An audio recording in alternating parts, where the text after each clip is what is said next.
As a child, I often heard this myth that human beings only use 10% of their brains. And so there's this potentially 90% untapped areas of the brain that we haven't yet used. And so it used to excite me a lot, and it even fueled my desire to study neuroscience. I mean, I eventually got into medicine and surgery only to be disappointed when I found out that we actually use our entire brains every day, and there's no latent mental ability that we aren't currently using. Hi there, my name is Irisa Apori, and welcome to this episode of Beyond the Metrics. So today I want us to just go into the depth of intelligence and what it means to be intelligent, and the myths surrounding intelligence, the things that have held us back for so long, and how to potentially break free from certain restrictions and just use your brain the way it was designed to be used.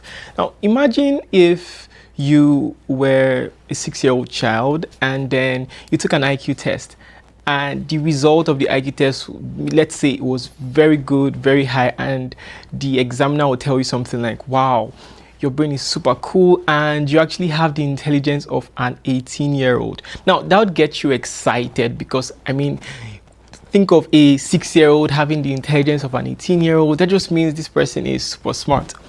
But then imagine a 30-year-old man taking an IQ test and being told, oh, you have the intelligence of an 80-year-old.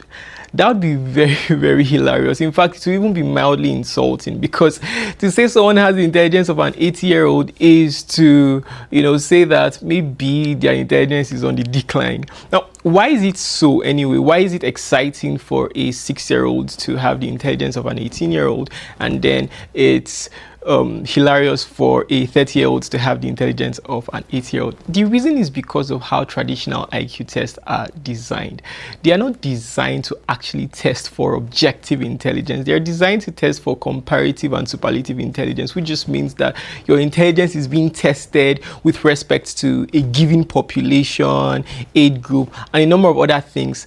Now, it's not actually even your intelligence that is being tested, it's speed of compute, meaning that they're testing how fast you can solve certain problems. Now, the truth is, if you give anybody enough time, they can solve most problems. So it's not really intelligence they are testing in the end, it's speed they are testing. And which is why, if you look at current generative AI models and how fast they can solve certain problems using algorithms, it seems interesting, and people tend to say these things can think, they can reason and stuff like that. However, that's very untrue, because in reality they are just going through a lot of data and guessing the most likely answer. So if intelligence as we know it is not actually accurately defined, it therefore means that we've been abusing it, because of course, if you don't know the purpose of a thing, abuse is inevitable. So if we've not actually defined intelligence properly, how do we know we've been using our brains the right way? And that's the question I want to answer in this episode. The thing about intelligence is that although there really isn't any latent mental ability, there does exist a more efficient way to use your brain. It's not just this thing of go through school, study, pass your exams, and do exactly as you've been told to do, and then maybe start a career, do well in that, thrive. The thing about such a system is that it's already been designed to favor a certain kind of outcome, an outcome that would put money in the pockets of certain people. So it's not really designed to bring out the best in you. It's designed to bring out the best in an organization. So an organization may have certain goals that do not necessarily coincide with goals that will be good for you. However, it's every single thing from when you were in school to the kind of courses you would study, and eventually when you leave school, has just been designed to make you a proper fit for the kinds of organizations that exist. What that means is, if the organizations that exist have a failing model of operation, then it means your own brain is actually designed to work for a failing model. And I'll just give you a couple of scenarios to try and explain why this is not right and why we can potentially do better. The Renowned artist Leonardo da Vinci was also an engineer and an anatomist and a ton of other things. He is one of the most famous polymaths to ever live because, well, he did a ton of useful and impactful stuff. He lived in a time when it was okay for one person to explore multiple paths, and he actually did it to the extreme.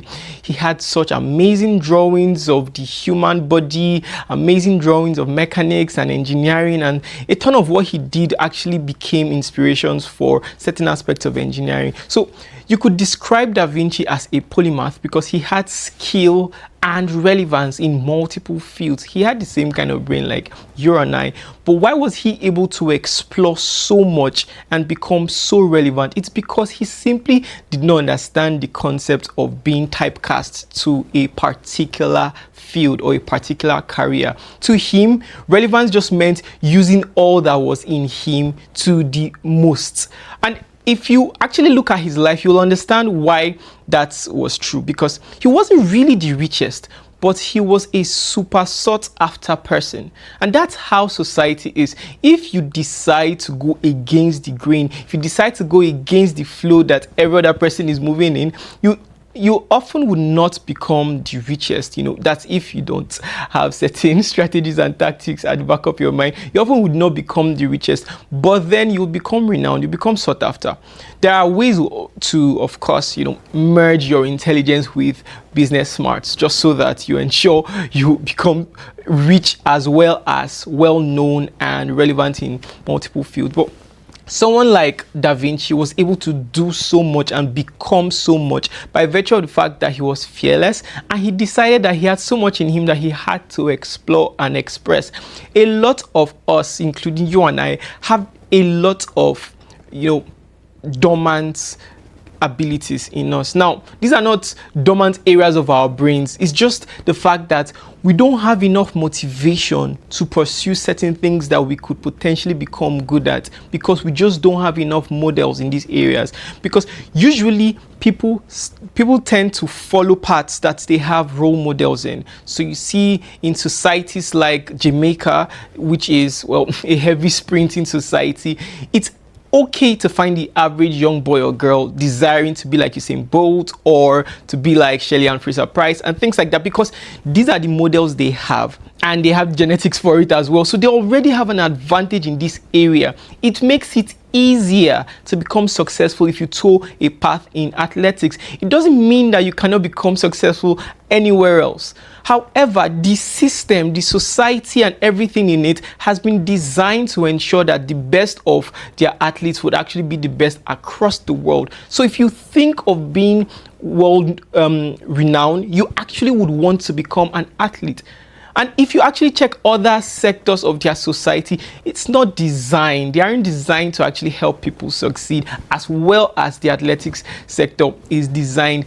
That's just the grand design and grand paradox of society. Society claims to want the best for you. However, it designs systems in such a way that the only people who would actually eventually become successful are people who follow the script of what's been given to them. So the script of what will ensure that the current organizations are getting the best kind of professionals and things like that. That's usually going to be the case. However, if you decide to follow your motivations that are not necessarily in the path that is already very well trodden, you actually can become something way better. Because today with AIs, you actually have the world at your fingertips. There's so much you can do. All your latent motivation and your capacities can actually be utilized to the most, and you'll become super successful in each one.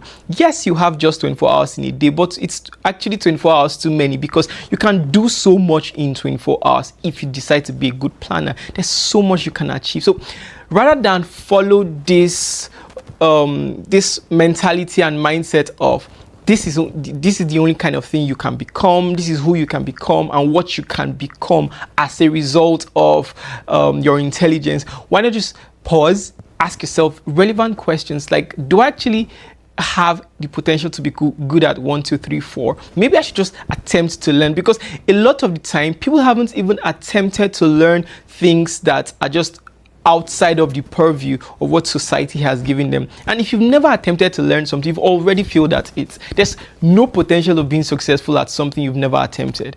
So if you've decided not to attempt a lot, you've also decided not to ever become a polymath. However, your brain was designed to support multiple things, but the current and traditional IQ test systems are meant to give you a form of intelligence that supports the way society is, that supports the way organizations need people. Check across every single aspect of society, from leaders to presidents, leaders of organizations, and all of that. No one actually demands an IQ test of these people. In fact, these people don't ever have the highest IQs, but they are the leaders. They are the ones, at the helm of affairs. They are the ones making a ton of money. Why do you think that is? They've seen what you haven't seen, but then they know that if you see these things, you would also desire to become like them and demand more from life than what you currently are doing. And then if you begin to demand more,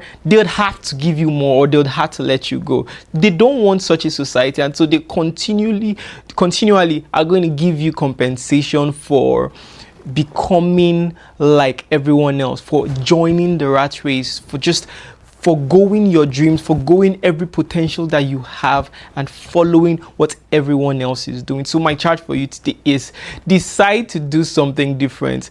Decide to actually examine your life, examine unexplored areas, examine all your other potentials, and see how much more you could become. Who knows, the next Da Vinci might just be watching this video right now. Thank you so much for your time. Until next time, my name is Irosea Puri.